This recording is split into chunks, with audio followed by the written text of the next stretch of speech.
नमस्कार। आज हम लेकर आए हैं कक्षा 12वीं नैतिक शिक्षा से अध्याय 4 हवलदार अब्दुल हमीद।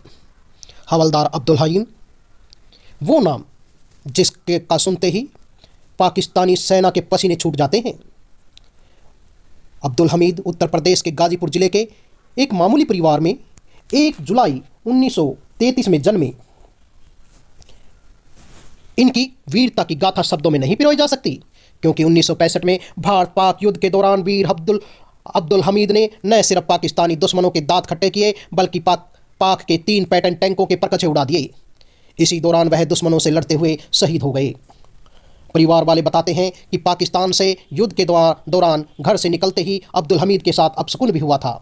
पिता ने रोका, लेकिन वह नहीं रुके। उन्होंने उस दौरान अपनी पत्नी से सिर्फ यही कहा था, तुम बच्चों का ख्याल रखना, अल्लाह ने चाहा तो जल्द मुलाकात होगी। शहीद वीर अब्दुल हमीद के पिता अपने क्षेत्र के जाने माने पहलवानों में गिने जाते थे, लेकिन गरीबी की वजह से आजीविका के लिए वह सिलाई का काम करते थे। बेहद तंगी की हालात में पहलवान मोहम्मद उस्मान खलीफा ने अपने बड़े बेटे अब्दुल हमीद को किसी तरह 5वीं तक की पढ़ाई पूरी करवाई।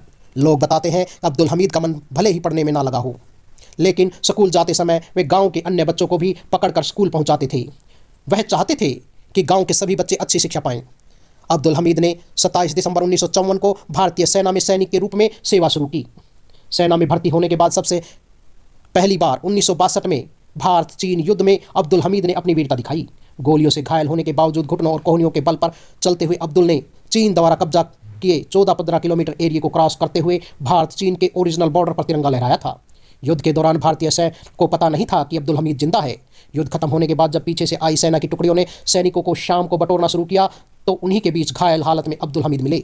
वीरता को देखते हुए भारत सरकार ने उन्हें नेशनल सेना मेडल दिया। थल सेना में तैनात अब्दुल हमीद जब 33 साल के थे, 1965 की भारत पाक जंग के दौरान दुश्मन देश की फौज ने अभेद्य पैटर्न टैंकों के साथ 10 सितंबर को पंजाब प्रांत के खेमकरण सेक्टर में हमला बोला। भारतीय सेना की 4th बटालियन के ग्रेनेडियर यूनिट में तैनात कंपनी क्वार्टर मास्टर हवलदार अब्दुल हमीद अपनी जीप में सवार दुश्मन सेना को रोकने के लिए आगे बढ़े। ये देखिए, ये है उनकी जीप। अब्दुल हमीद ने शत्रु के 4 पैटर्न टैंकों को भारतीय कंपनी की ओर आगे आते हुए देखा। वह अपनी जीप एक टीले के पीछे ले गए और उन टैंकों के इतने पास पहुंच गए कि उन टैंकों को आसानी से अपनी बंदूक का निशाना बनाया जा सके। नज़दीकी मार से पहला टैंक नष्ट हो गया। दूसरे टैंक ने अपनी तोप की नाल अभी घुमाई ही थी कि उसे भी अब्दुल हमीद ने मार गिराया। तभी शत्रु की एक गोली से वह घायल हो गया। घायल अवस्था में भी उसने हार नहीं मानी और आगे बढ़ रहे तीसरे टैंक को भी नष्ट कर डाला। चौथे टैंक की ओर निशाना साधा, लेकिन इस टैंक के गोले से वह वीर सदा के लिए संसार से विदा हो गया। भारत पाक के बीच 1965 में युद्ध छिड़ा। उस समय अब्दुल हमीद छुट्टियों में घर आए हुए थे। रेडियो पर सूचना मिलते ही उन्होंने पिता से छुपाते हुए सिर्फ पत्नी रसूलन बीवी से कहा, मेरी छुट्टियां खत्म हो गई और मुझे वापस जाना है। परिवार से युद्ध शुरू होने की बात छिपाई। वीर अब्दुल हमीद ने पूरे परिवार से युद्ध शुरू होने की बात छिपा दी, ताकि उन्हें जाने से कोई रोक ना पाए। उन्होंने चुपके से अपना सामान पैक करना शुरू कर दिया। अब्दुल के वापस जाने की सूचना सिर्फ उनकी पत्नी रसूलन बीवी और दोस्त बच्चा सिंह को थी। तब उन्होंने अपने दोस्त से कहा कि वह भोर में चुपके से साइकिल लेकर घर के बाहर आ जाए, ताकि कुछ सामान रेलवे स्टेशन तक पहुंचाया जा सके। लेकिन सुबह निकलते वक्त सब लोग इस रहस्य को जान गए। तब अब्दुल हमीद ने कहा था, अपना देश भी तो परिवार है। रसूलन बीवी को प्रदान किया गया परमवीर चक्र। 1965 में भारत पाक युद्ध में वीर अब्दुल हमीद की शहादत के एक हफ्ते बाद 16 सितंबर 1965 को भारत सरकार ने देश का सर्वोच्च सैनिक सम्मान परमवीर चक्र देने की घोषणा की।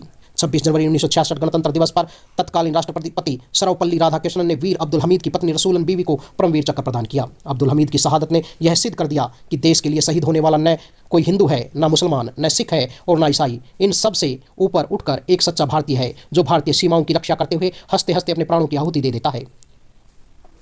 ये देखिए, ये है वो पैटर्न टैंक जिसके बारे में मशहूर था कि ये अभेद्य है, इनको हराया नहीं जा सकता। प्रश्न नंबर 1, सन 1965 में के युद्ध में पाकिस्तान ने टैंक कहां से प्राप्त किए? सन 1965 के युद्ध में पाकिस्तान ने टैंक अमेरिका से प्राप्त किए। इन टैंकों का नाम पैटर्न टैंक था। इन टैंकों के बारे में मशहूर था, इन अमेरिकी पैटर्न टैंकों का मुकाबला कोई नहीं कर सकता। प्रश्न नंबर 2, पाठ में किस क्षेत्र में हुए युद्ध का वर्णन है? पाठ में कसूर क्षेत्र में हुए युद्ध का वर्णन है। यह युद्ध भारत पाकिस्तान के बीच हुआ था। भारतीय सैनिकों ने अपने अद्भुत शौर्य और पराक्रम से इस क्षेत्र को पैटर्न टैंकों की कब्रगाह बना डाला। प्रश्न नंबर 3, अब्दुल हमीद ने शत्रु के कितने टैंकों को नष्ट कर दिया? अब्दुल हमीद ने शत्रु के 3 टैंकों को नष्ट कर डाला। अब्दुल हमीद ने चौथे टैंक की ओर निशाना साधा ही था कि इस टैंक के गोले से वह वीर सदा के लिए संसार से विदा हो गया। प्रश्न नंबर 4, अब्दुल हमीद की मरणोपरांत किस पदक से सम्मानित किया गया? अब्दुल हमीद को मरणोपरांत उसके अद्वितीय साहस, शौर्य और पराक्रम के लिए भारतीय सेना के सर्वोच्च सम्मान परमवीर चक्र से सम्मानित किया गया। प्रश्न नंबर 1, युद्ध का वर्णन संक्षेप में करें। कसूर क्षेत्र में भारत पाक के बीच 1965 ईस्वी में भयानक युद्ध हुआ। पाकिस्तान यह युद्ध उन अमेरिकी पैटर्न टैंकों के भरोसे लड़ रहा था जिसके बारे में मशहूर था कि कोई इनका मुकाबला नहीं कर सकता। भारतीय सैनिकों ने हवलदार अब्दुल हमीद के नेतृत्व में अपने अपूर्व शौर्य का प्रदर्शन किया और कसूर क्षेत्र को पैटर्न टैंकों की कब्रगाह बना डाला। 3 पाकिस्तानी टैंकों को नष्ट करके स्वयं हवलदार अब्दुल हमीद की भी वीर गति को प्राप्त हुए, लेकिन उनकी बहादुरी के कारण शत्रु के पैर उखड़ गए।